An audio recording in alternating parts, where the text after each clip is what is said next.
Hi, and welcome to our Activity 8, Identify Difficulties and Take Action.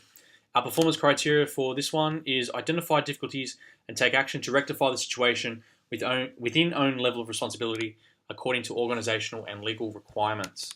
Our performance evidence, the ability to apply techniques for resolving problems. Knowledge evidence, we're looking at identifying relevant legislation and outlining problem-solving methods. Our foundation skills is pretty much all of them for here. And we're looking at interacting with others, selecting using appropriate conventions and protocols, taking responsibility for planning, and using familiar digital technologies to communicate. So, the performance criteria covered by this section, as I've stated, is identify difficulties and take action to rectify the situation within own level of responsibility according to organisational and legal requirements. So we will learn how to identify problems, take action within our level of responsibility and according to policy and legal requirements. Firstly, we need to learn how to identify a difficulty, and these can be identified through a number of ways.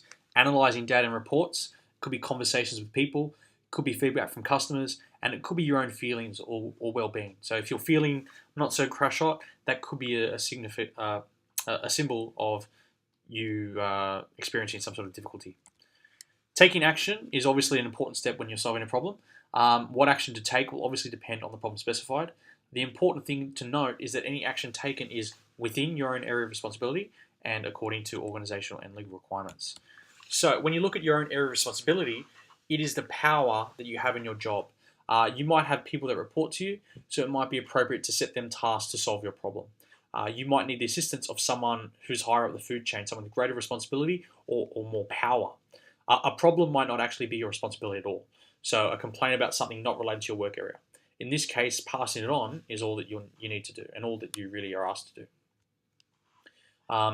Now we have to look at according to organisational and legal requirements. So organisational requirements are those placed on you by the organisation. These could be formal policies or a general way we do things. You may be required to report something by your organisation or report it in a certain way. Legal requirements are laws set down by the government. Again, you may be required to take action in a certain way as set down in legislation. Legislation is made by Parliament and is considered law. These acts often have regulation-making powers, allowing regulations to be made under them. Regulations are made under the Act and are a part of the operation of the Act and are also law, providing further detail on specific areas.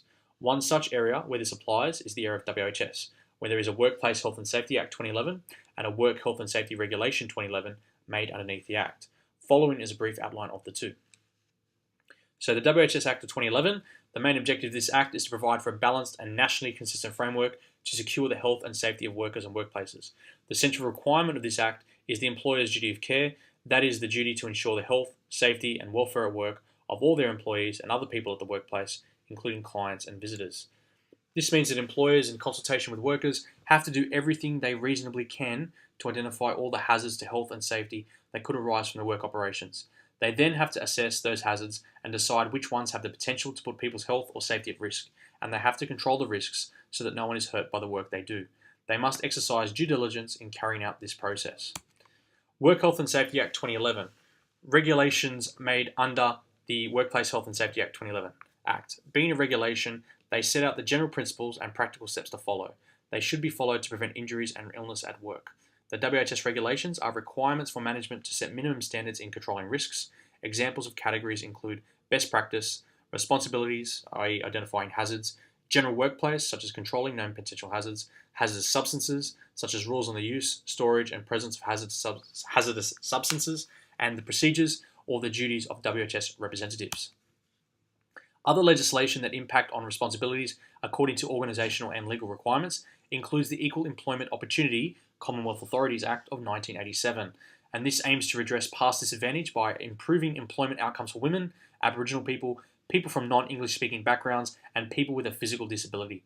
It does this through programs and policies which increase the capacity of these groups to compete for employment on merit. The Workplace Injury Management and Workers' Compensation Act 1988. Together, the Workers' Compensation Act of 1987 and the Workplace Injury Management and Workers' Compensation Act 1998 establish a workplace injury management and workers' compensation system that ensures the effective and proactive management of injuries in the areas of medical and vocational rehabilitation following injuries, providing injured workers and their dependents with income support during incapacity, and creating a fair, affordable and financially viable workers' compensation system. Workers' compensation is an award given to employees by the employer of a company when injury has occurred. In some cases, it can also include injury that occurs going to and from work. In order for the employee to be awarded compensation, their claim must be a result of negligence or prolonged work on the behalf of the employer which has led to injury. Other forms of documentation that will also impact on organisational policy includes codes of practice. A code of practice is not law, but it should be followed unless there is an alternative course of action that achieves the same or better standards. A partial list of codes of practice enforced in New South Wales is below. Listed here are only codes that apply across a variety of industries. Each sector, such as the IT and business industries, may have detailed codes of practice that apply only to this sector. Below are some examples. We've got the WHS Code of Practice 2011, WHS Code of Practice 2012, the Code of Practice for Risk Assessment in 2001, and the Code of Practice for the Control of Workplace Hazardous Substances of 1996.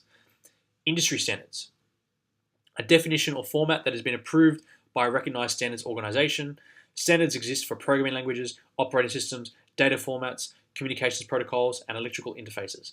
Examples of standards organisations include the ITU, or the International Telecommunication Union, the IEEE, or the Institute of Electrical and Electronic Engineers, and the ISO, the International Standards Organisation.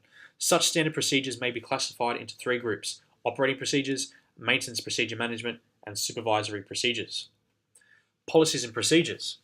Each organisation will also have its own policies and procedures. They may be directly related to the use of technology or designed to cover many aspects of the organisation. These policies and procedures may include WHS guidelines, EEO guidelines, guidelines outlining work practices in a department, the structure of departments within an organisation, work agreements or enterprise bargains, manuals on how to use technological equipment, preventative maintenance procedures, and purchasing requisition procedures and documentation. An area where policy would apply includes responsible use. This policy is in place relating to the treatment and use of hardware and software inside and outside of the workplace. Safe work practices includes procedures that refer to ways in which work is done in an organisation. This practice normally facilitates efficiency. Work practices are implemented and maintained in accordance with industry standards, policies and procedures, information technology policies, and information technology procedures.